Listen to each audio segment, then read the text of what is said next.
When do you know that you've learned everything you had to learn to achieve success? Well, the moment you think you've learned everything is the moment that the end is near. About 12 or so years ago, I had the opportunity to meet my dear friend Phil Bedford. And I'm thinking I've had more than 20 plus years experience in sales at the time. I can, go up and, go into my business development mode, from what I've learned, a lot of the years of experience. And then I realized, he shared with me one thing that made me realize, do I really know everything I know? And the nice thing is it's just an ever-ending, evolutionary process. And today you're in for a treat. I'm here with Phil Bedford. How are you, Phil? Fantastic to be here, Ramez. Hi, everyone. And Phil, just tell us a little bit about yourself and how is it that you grabbed my attention 12 years ago so that we can spend more time learning from each other? Oh, blimey. So, a little about myself. I'm known as the Rebel Networker. And the main reason for this is over the years, I've been in real estate, recruitment, exhibition stand sales, and I'd always been the top salesperson. But the interesting thing was I'd never attended sales training. Now, a couple of years later, when I did attend sales training with this man here, I realized I didn't know what I didn't know, and I wish I had attended sales training previously. But how could I be the top salesperson? How? With no training. And what it was, I realized, was because of the high caliber prospects I was able to generate. But I was generating them all from my network, the people I was connected to, the referrals I was getting. So what it turned out was, actually I wasn't a brilliant salesperson, I was an amazing marketeer or a personal marketeer.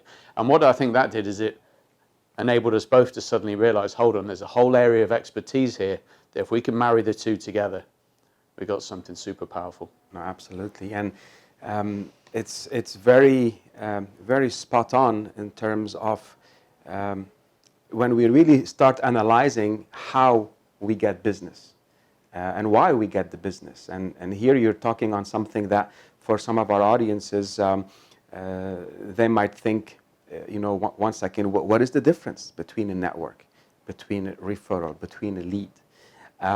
And can you elaborate a little bit more on that for us, Phil? Well, the answer to that is it is rather large, the difference between all these different elements of what I call relationship marketing. So relationship marketing is anything where it comes through people.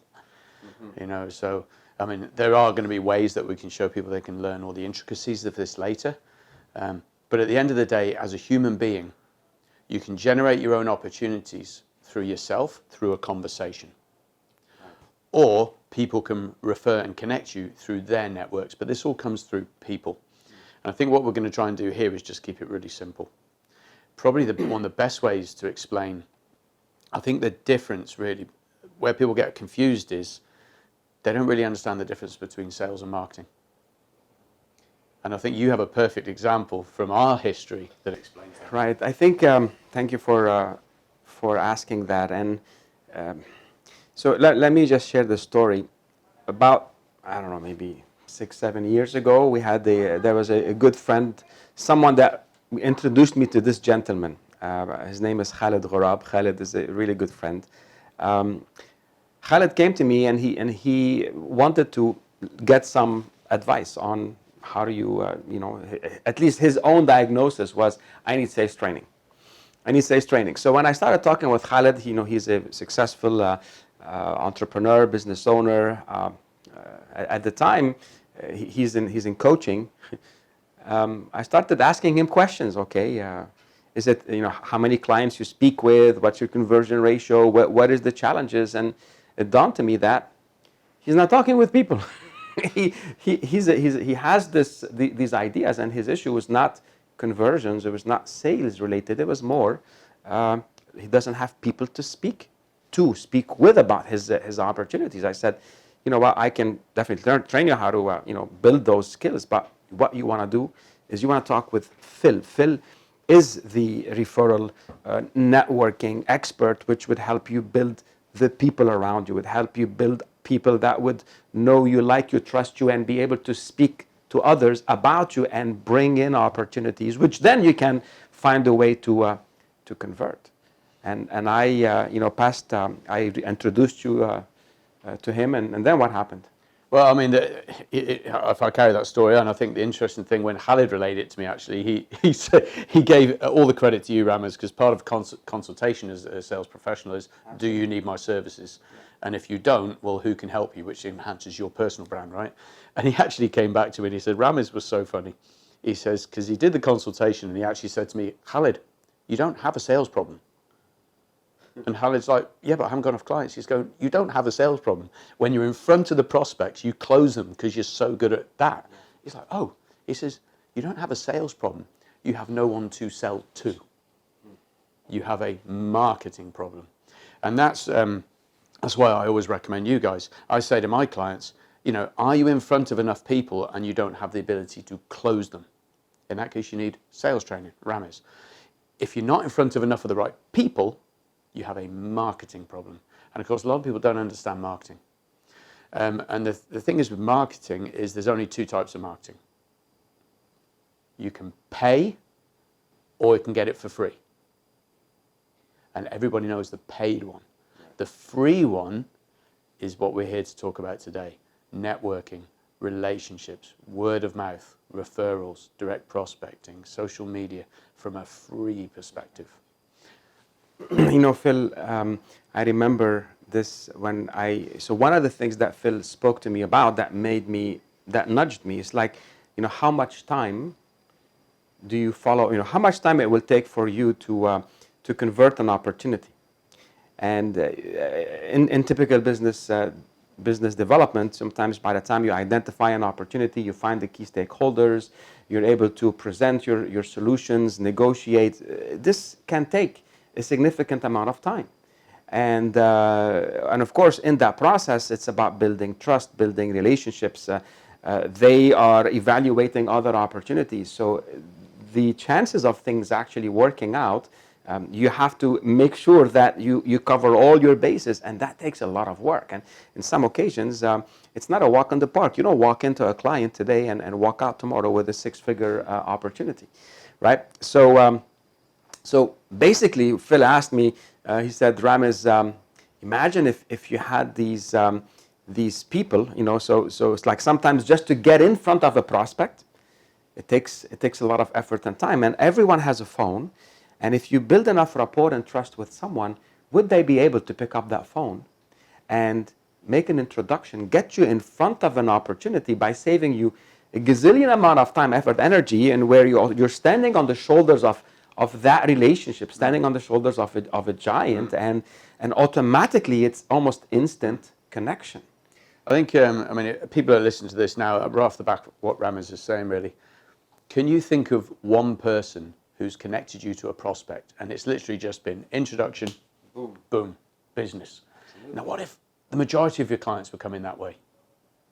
What would that save you in terms of time, fun? You could be with your family more, less stressed, bosses are happier. If you're a boss, you're happier.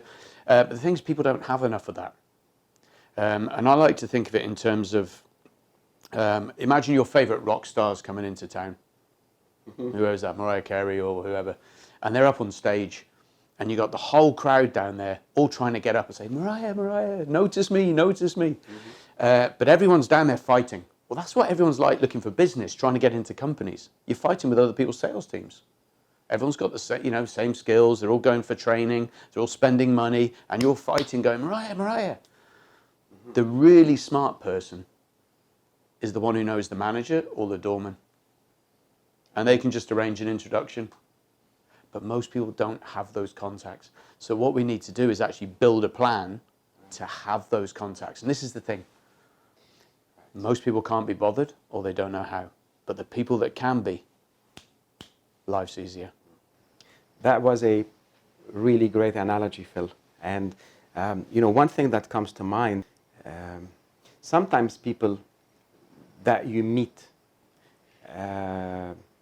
will call you. So I've had someone giving me a call, and they want me to introduce them to this big opportunity, but I don't really know them very well. I don't really trust them. Now they think that because we had 2 or 3 conversations and it was casual conversations, that I'm just going to spend my time, effort, energy, resources to simply open a door. Now, I'm not being selfish. I'm being cautious because I don't know them. I don't know how good they are. So if I open the door to them and they're not as good as they say they are, guess who will my friend, what will my friend think? What would my contact think? So any tips on that? Oh, that's a great one. And I know for a lot of people like you as well, Ramez, who like to help people, when someone asks and you're in that dynamic, it actually pains you because you kind of want to help. And I have to guide the person to say, okay, help me trust you more. And there you've got the point, you see. Someone like you spent years, and one of you here will have spent years building your credibility as a professional and as a person. And the thing is, you can lose that credibility in a heartbeat. If you recommend somebody to someone that you care about and they do a bad job, your reputation's shot. All those years of Ramez being this guy I can go to and gone, right? And the thing is, if you don't believe me, you would never. Imagine if a stranger came up to you and said, "Can I borrow your car?" Mm-hmm. Would you give him the keys? Excuse me? Yeah, would you give him the keys? Mm-hmm. But I've met you 3 times. Can I have your car? No. And yet they're asking you to put your reputation on the line, something that spent years to build. Mm-hmm. So this is the thing. If you lend them the car and they bring it back 3 days later with an empty fuel tank, you're going to lend them the car again? Probably not. But if they bring you the car back with a full tank, maybe a thank you card and some flowers or a meal for 2, are you going to refer them again? So this is the thing. It's number one, will you or can you get referrals? But secondly, the way you look after it when it happens and the way you appreciate it. Right. So this is what I'm starting to kind of, what we're starting to unpack here for our people is for our audiences is, do you have a clear enough, I'm going to call it relationship building strategy? And it's not building a relationship because you're going to get something in return. You know what I mean? In other words, you might do it because it's going to pay back. Cool. And transactional relationship. Transactional relationship. The principle of reciprocity, by Dr. Cialdini, talks about people will want to repay back what they were given. So if you know this and you proactively start giving to people. Now, if you're giving with the intention of receiving, I give and I'm waiting, what am I going to get in return? So this is transactional conditional. It's like I'll only keep giving when I get. Yet, by utilizing the law of the principle of reciprocity and genuinely finding sincere ways of helping others. Like Khaled, for example, is it about making a sale today or is it about making a relationship? And Khaled, by the way, because of that experience he's had with both you and I, trust has gone up. He's referred me opportunities. He's referred you opportunities because now we've put him under. We've lit up a certain area in his understanding that helped him say, "Wow, thanks, Ramez. Thanks, Phil," and that just keeps building that trust and that relationship. So, anything on that? Anything in terms of what advice can you give people in building these closer relationships so that eventually, they can get what they're after. And the word is eventually. Eventually. Well, I mean, the thing is, if you look at any relationship in your life, whether it's your best friend, your husband, your wife, you have that relationship because ultimately you give into it. You give of your time, you give of yourself, you give of your care. So any good relationships requires giving, and it's the same in business. And while we don't give with expectation of reciprocation, which is proper giving, there are also people out there who will take. So part of our goal is to separate the takers from the people who are just decent people, which I think is important. And you know what I mean, the takers. But the other day, it's also ourselves. We haven't really talked about networking yet. What is networking? We've talked a little bit about referrals, where somebody else refers you. But the question is, what do you do yourself? And networking is a bad word for a lot of people. Networking. Ooh. But what is networking? Really? What is it? Well, networking is different to a network, which is different to a networking group. Okay. Are you following? Okay, so a networking group is a place where you go to, where people are there to make business or social contacts. Your network is the people you know around you. And networking is the process of going out high. Now, networking, therefore, is a communication and a relationship between two people. You and I are networking now. You know, we're taking our relationship to another level. You do the same with your parents, with your kids. It's just networking is improving the quality of each other's lives.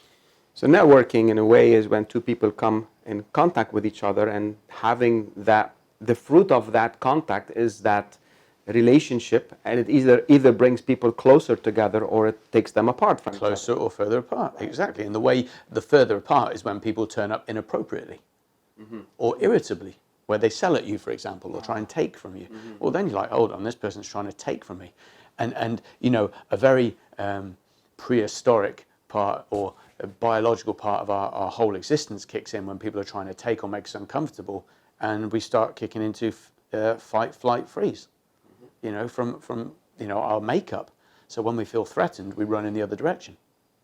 So networking, again, is that conversation between two people, which may be happening in a room of other people at a networking event.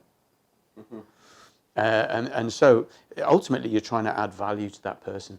And when you add value, you become important to people. And when you become important to people, you have a relationship. And so becoming important could be that you discuss how you help each other socially. Could be helping your kid find a tennis coach. It could be that you help each other in business. But the point is you're moving that relationship forward. And if you think even in your lives, some of the most powerful things people have done for you have been bring you a meal when you're ill, give you a lift to the airport. That's how and again, networking and relationships enhances our lives and makes it easier. And that's a choice. And I think from a business perspective, because we're here talking about sales, okay, there is a lean on this, okay? And the lean on this would be, okay, I go networking to generate opportunities for my business. And the thing is, if we approach that networking from a transactional perspective, hi, my name's so-and-so, buy from me, people, which is what most people do. So, I mean, if you actually look at sales statistics, you know, the National Sales Association, how many sales are made on the first contact? Not much. 2%. It's literally 2%. So if you go to a networking event with 100 people in the room, and I encourage you to write this down. If you go into a room with 100 people, and let's just imagine for one moment, 100 people could buy what you're selling. Statistics tell us only 2% will buy. That's 2 in 100. Right? You're going to have to go real fast. You want to buy? Want to buy? Want to buy? And that's the thing, right? I mean, have you ever been to a networking event and somebody, you know, they sell at you and you're like, whoa, hold on a second, I was just having a chat. Throw at you a card. Throw at you a card, make you feel uncomfortable, buy from me, they're pushy, and you're like, whoa. So the thing is, you may get the 2%. Right. But the other 98% are going to think, whoa, hold on, I'm not going to go around this guy again, so you've damaged your brand. That's a waste of time. That's why a lot of people don't get value in networking. Networking doesn't work because they do it wrong. But what's the chat? How many people do you actually speak to at a networking event? So, let's think about this again. You go to a networking event, you go for 2 hours, which is normal. How many people do you speak to in 2 hours? Probably 5. 5 or 6, right? 6. So what's 2% of 5 or 6? Nothing. Nothing. 0.0. So what's the chance you're going to close anyone if all you do is sell at a networking event? Pretty much nothing. Right. Now, every now and again we have a bit of luck, but even a blind squirrel finds a nut once in a while. Right. And if we apply that once it happened to me strategy, you're not going to have success. Now, another stat. If you meet that same individual between 5 and 12 times, now interestingly enough, during COVID this changed, it doubled. Right. But between 5 and 12 times that same person, and you meet them again and again, but you're not heavily selling, and it's still that person that was in the market for your service, should the time be right. Statistically, 85% will buy from you. Wow. So what I'm getting from this here is you want to be visible. You want to ensure that you are front of mind, that somebody at least knows what you do.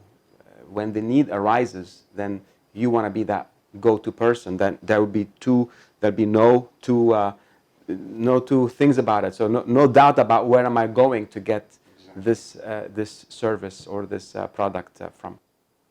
You got it. And the thing is to make the second contact, the third contact, the fourth contact. Okay, this is aside from normal sales follow-up, which I know you guys do a great job of. You know, you contact follow-up, all the communication, schedule it, all that kind of stuff. Let's just take that to one side. We're just talking about the networking side at the moment. So I'm applying sales figures to networking for those people who treat networking like a sales thing. And as you've said, so again, if we go back to these events, and you've gone to the networking event once, but then you go back again because you've joined it. So this could be your rugby club, could be your book club, could be your BNI group, if you're in a certain network like BNI. Your church network. Could be a church network, whatever. But the thing is, you're there. And what you're doing is you are a positive, contributory member to that group. You're not there to take.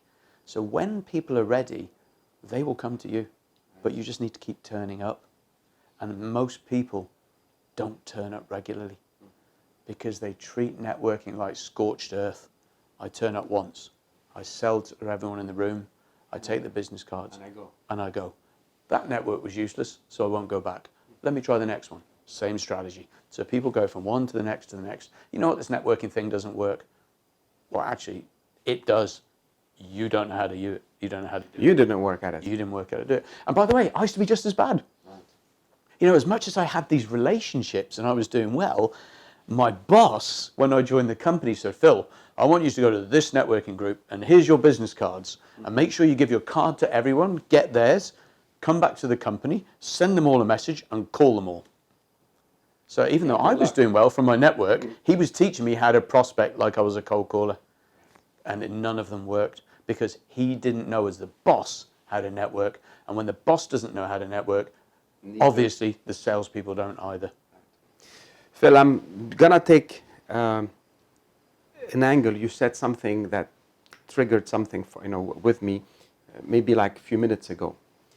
You talked about networking, you talked about meeting people, you talked about colleagues. And I wanna go there today.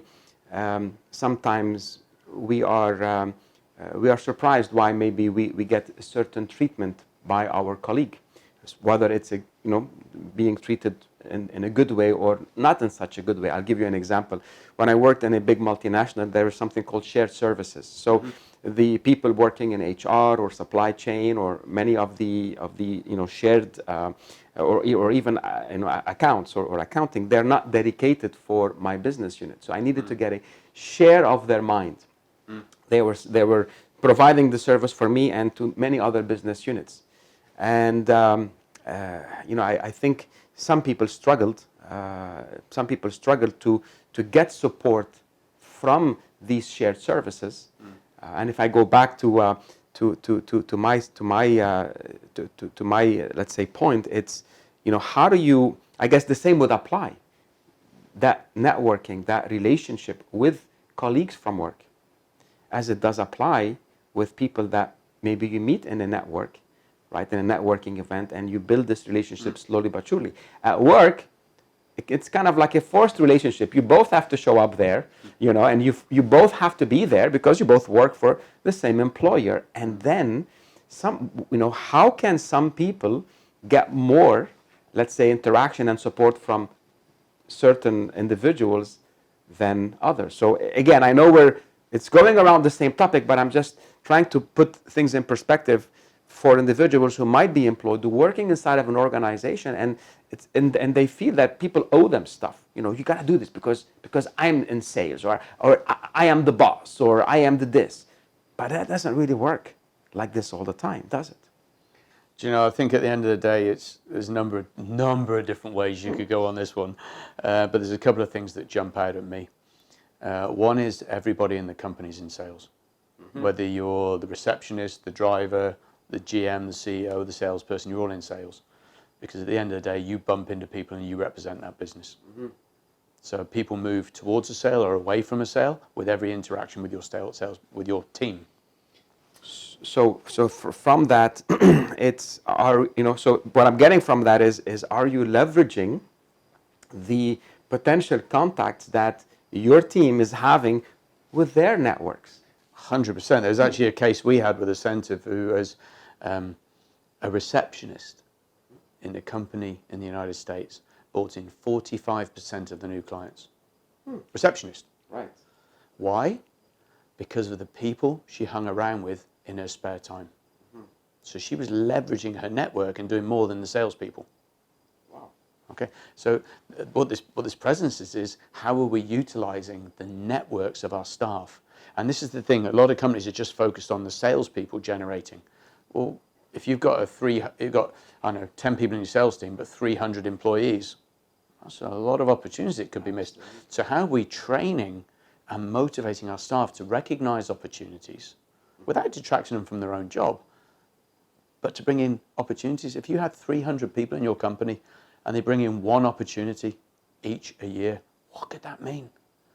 I'm going to pause you there for a second. Phil, I am not a salesperson, is what people in accounts will say, or people in supply chain will say, or people in marketing will say. I'm in marketing, and that is a big phobia for individuals. I think when we're asking people to go and generate opportunities, right, they think it's a very complex thing.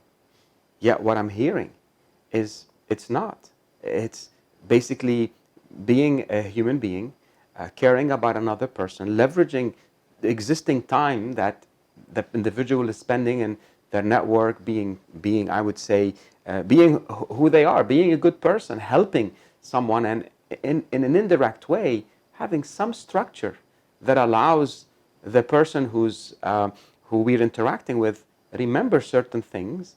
So when that need occurs, the trust is there, and then, as you said, they give you that back door. They'll just bring this to you, and quite sincerely, I'll tell you, this was something that I had not thought of, having come from selling, from direct sales in North America, selling knives door to door, building multi-million-dollar teams, working as a sales training manager for Asia, Africa, Middle East for a company like Unilever, and then comes Phil and just gives me this wow.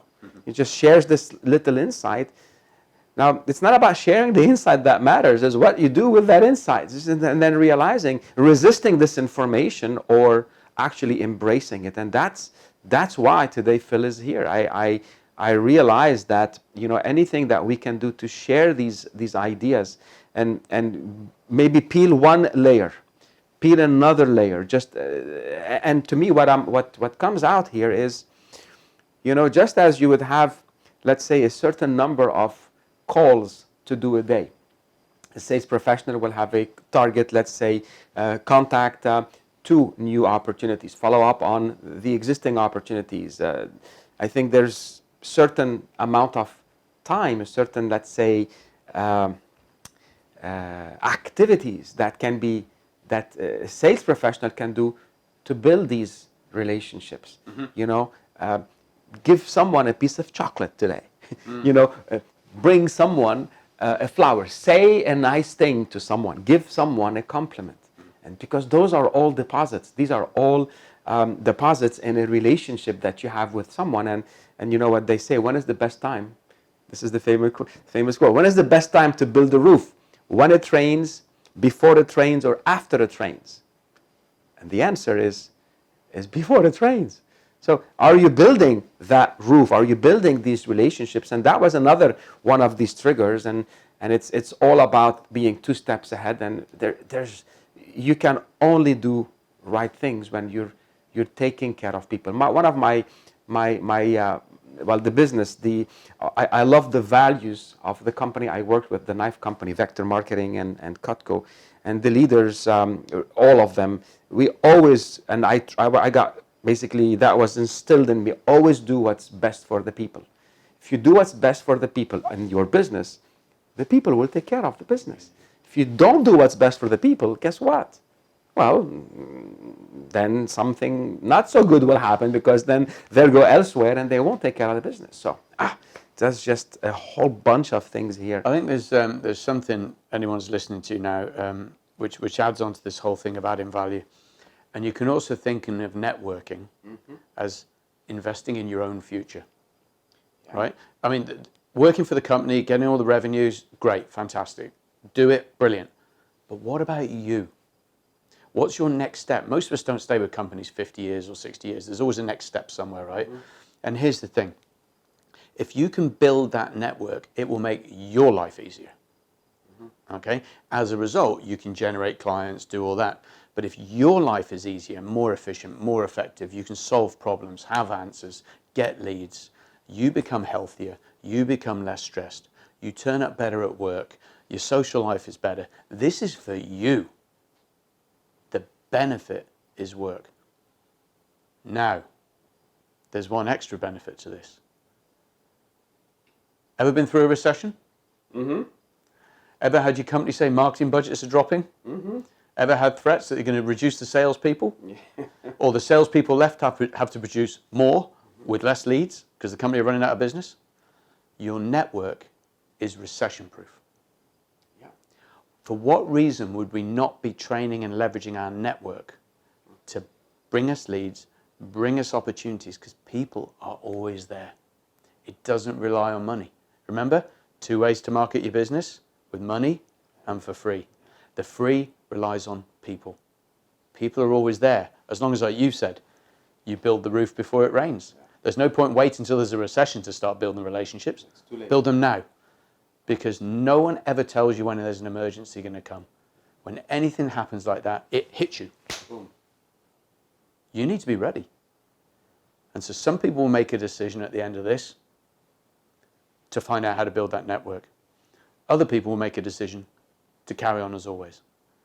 But as someone said to me the other day, not making a decision is making a decision. Making one, yeah, absolutely. So we're making a decision on how you want to take your life forward from this point. Amazing. Thanks, Phil. Time and money. These are the two resources that people have. And I remember when I started a long time ago in this business, I had some money, but I didn't want to spend the money, So, but what I had was time, and I think today, what they say, we don't lose time in days or months or weeks or years. We lose time in seconds. We lose time in making decisions, not to make decisions, and in just kind of going. I guess being in neutral, being lukewarm. And one thing I want to say, maybe you cannot change your life in a minute or in a second, but it does take a second to make a decision to change your life. It just takes a second to make a decision. Say, okay, I want to learn about building better relationship. I want to learn about becoming building a roof before it rains. I want to learn to recession-proof my business. And I think today, with what we're seeing in the world, the level of uncertainty, the level of volatility it's just unheard of. And research shows that with all that's going on in the world, this is gonna be here to stay. And I think there is a new normal we spoke about when COVID hit. I think the 21st century only started when COVID started, in many ways for different businesses, different people. And the biggest question today is, are you going to just sit there and wait for something to happen and then wish you would have done, wish you would have had, or you're willing to spend the time, effort, energy, and invest in yourself to learn more about these basic principles. And these principles are here to stay. This is how humanity got to where humanity is today. This is how people, successful individuals, myself included, build these relationships, build these networks so that I'm able to do more quicker, faster, and enjoy the process as well. It's interesting what you say, about these decisions and making these things now. The world has changed, and there's a couple of key elements. Everything we're talking about here today with regards to networking and relationship building is online as well. It's there with your social media. It can be done through Zoom. You can be doing networking on Zoom. So everything we're talking about now has two different outlets. Absolutely. In a way it never really had before. So when you say online, you mean I can build relationships online, as opposed to connecting with someone on LinkedIn and then next thing is sending them a message to sell at them, or asking them to taking something where you haven't deserved it, you haven't earned. That's just taking cold calling online. Yeah, taking cold calling on these social networks, and Yeah. that just kind of in a way makes people more angry. So it just gets people more upset when you bring this this, as you said, cold calling into the social media channels. And you know what? Again, I spend a lot of time looking at social media and that, and it is such a powerful tool. But as we're saying here, so many people are just using it to prospect. Okay, and that's okay. But do it in a way that's not cold, because that, as you said, it just annoys people. Yes. How often does someone, connect with you on LinkedIn? The first thing to do is sell. Yeah. You're like, delete, get away. So during COVID, for example, while a lot of people were sitting there saying, "Oh, I've got no connections, I can't do anything," I met over 2,500 people and had a conversation. Wow. All right. Tell me more about that. Yeah. So I would meet people on LinkedIn, connect, but instead of selling, I'd invite them to a Zoom networking where it was free. Mm-hmm. So as well as meeting me, they were meeting other entrepreneurs. We'd have a conversation. Some of them might go further, some not. But the point was, these people I was connecting with on LinkedIn became people I knew. I knew something about them. And at some point in the future, there's more chance then that they would refer me, connect with me, be interested in me. Mm-hmm. And this is so, so powerful. How we're using that. Now, we talk about the world changing. And I think one of the things people haven't realized is the whole COVID experience has brought back real relationships. Mm-hmm. People have been moving online for so long. We don't need handshaking and networking because we have social media, we have the telephone, we have Zoom. We don't need it. Wow. And yet, we would have been connecting during those lockdown periods with family members, for example, or with friends on Zoom, having meals together, playing cards together, all the things we did. So we've been seeing them. Right. So think about how often either you did this or you saw someone do this. The minute they met in the real world, even with their masks on, they were like, "I just need a hug." Mm. So why? Because we've been communicating, we've been doing our meals. If we don't need it, what is so special about that hug? What is that extra thing that a relationship gives us? And we know anyone who's really into sales and NLP and all that knows that there's just much deeper ways of building rapport and connecting and getting people to care from us. So this means that we do need to be able to network online. We can leverage that for efficiency, but we still need to be bringing on the off-world thing and using both. And in my experiences, people are using one or the other. Yeah, a lot of great insights in here. So again, as sales professionals, as business owners, entrepreneurs, sometimes we get busy in creating our product. We get busy in refining the product, coming up with a marketing or sales plan, strategy, managing people, so try and kind of be focused inward. And this is all important. The one thing though that we end up forgetting is none of that matters unless a sale is made.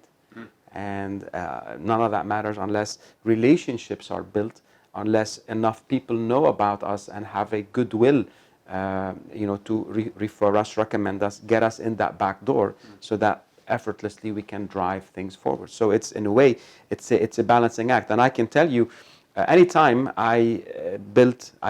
invested time building better relationships. And by the way, I think one of the fallacies out there might be is like, okay, do I have to meet 2,500 people in a year like Phil does? No, you don't. Okay, all what you would need is to meet some key relationships, find key individuals who you like, who you probably have potentially studied, or you understand that there is a potential two-way support that can come as a result of that. If I can just give this one simple, again, aha, that made a big difference. There's a concept I learned with you, Phil, which talks about common target audience, non-competing businesses. So common target audience, non-competing businesses is not about having a golden egg. It's about finding that golden Goose. Can you tell us a bit more about that? Yeah, so I think the golden goose, golden egg analogy is brilliant. A lot of people out there are chasing golden eggs. So let's look at Ramez, right? You and I have similar customers. I can work with sales teams, so can you. I can work with entrepreneurs, so can you, but we don't compete. Okay, we both provide, this is how you can grow your business services. But I'm not in sales, you are. So if I were to sell at Ramez, I might get one deal. He learns how to network. If he was to sell at me, he might get one deal. I learned to do sales, which, by the way, we have done. That was an extra benefit of our relationship. But it wasn't done just to finish it there, I knew there's a lot more and vice versa. We saw a gap in each other's knowledge, so we both invest in learning. We can always learn more. But more importantly, if you think about all the clients you have and all the clients I have, and all my clients could use his services and vice versa, suddenly he's a golden goose, I'm a golden goose, who can lay each other golden eggs. And so if we can actually now, when we're networking, when we're building relationships, this is what you're talking about, instead of looking at people like they're a golden egg, be asking yourself, is this person a golden goose? And can I be a golden goose for them? Yeah. Then you apply reciprocity and strategy and everything to that. Suddenly life's a lot easier. That's how we get more business in less time. But we have to have a mindset of reciprocity. We have to recognize those opportunities. And that's why relationship marketing has a skill and a science. Just like you learn to become a doctor, you go to sales training. You can only be so successful if you try and do it on your own. And that's what that's what we do that's what I've done for years now, is train people with the science on how to leverage these relationships. I'll build on that. It's not just training people on the science of leveraging. I think it's taking the knowledge into a habit, where the habit then gives you the outcome effortless, So I think it's one thing to know what to do. The other thing is to do what you know. No, it's one thing to know what to do, but it's a completely different thing to do what you know, and that's when mastery comes. That's when mastery comes. You said something a little while ago that's very interesting, and it's very right what you said. Not everybody wants to meet 2,500 people. Okay, I get that. And we can be looking for golden eggs. There's also a way of meeting that kind of amount of people, but in a way that doesn't take too much time, which is why I did the Zoom thing. I got to meet 20 people in one go in 1 hour, rather than 20 people times 1 hour. Okay, that would waste my time, right? Or I'd have to do a lot of filtering to get the people I wanted. So what I would do is meet 20 people in 1 hour, from there filter my golden geese. Okay, so that's a more efficient way of doing it. However, all those other people, even if they're not going to be golden geese for me or clients, they leave going, I know what he does and I like him, right? So think about that. If you can get as many people as possible liking you and knowing what you do and thinking you're good, the following could happen. I have to tell you a story. Go ahead. I was sat there outside a coffee shop with a gentleman who was looking to join my coaching. And I sat down and he said, Phil, tell me what you do. What can you do for me? And I thought for a second, how did you get here, John? He said, well, he thought for a moment, he goes, it just seemed that everywhere I went, when I said, how do I grow my business? People said, you have to go to Phil. I said, well, that's what I do for you. Everywhere people go, they need to know that you're their solution. That's called positive word of mouth. And that is a strategy. Wow. Yeah, that definitely is a strategy. And the biggest question is, how can people learn more about these strategies? I know we've talked about sharing some complementary resources. Can you tell us about the 2 ways that people can maybe learn more and, I would say, discover more about the tools that can be available for them through spending possibly more time in learning about this art? Ramez has kindly asked me to offer some of my tools to you guys for free. So what we've done is we've developed 2 options for you. Number 1 is the 9 ways you can monetize or get your network to start generating money for you. So there's a set of free tips, including the 1 mistake nearly everybody makes. And we've heard a whole bunch of things today. And you can imagine there's 9 more. So there's some great value for people to discover or uncover, what could they be missing out on. Oh, and by the way, the one biggest mistake we didn't even talk about today. We just talked about other big mistake. The other one is and this is me. I told you I used to be one of the top salespeople in my companies. When I got introduced to the science of relationship marketing, because I was the top salesperson, because I've been networking, I've been training networking groups, I honestly thought I knew it all. I was like, what can you teach me? Then I got introduced to the material that's generated by Ascentive, and I sat down and went, wow, actually there's a massive gap in my knowledge. I don't know it all. So what I've developed is a brilliant quiz. And what this will allow you to do, again for free, is you can take the quiz. It will hit you in a number of different areas, from your networking to your referral marketing to your online, and it will give you the reality of where you currently stand in terms of leveraging networking, relationship marketing to grow your business.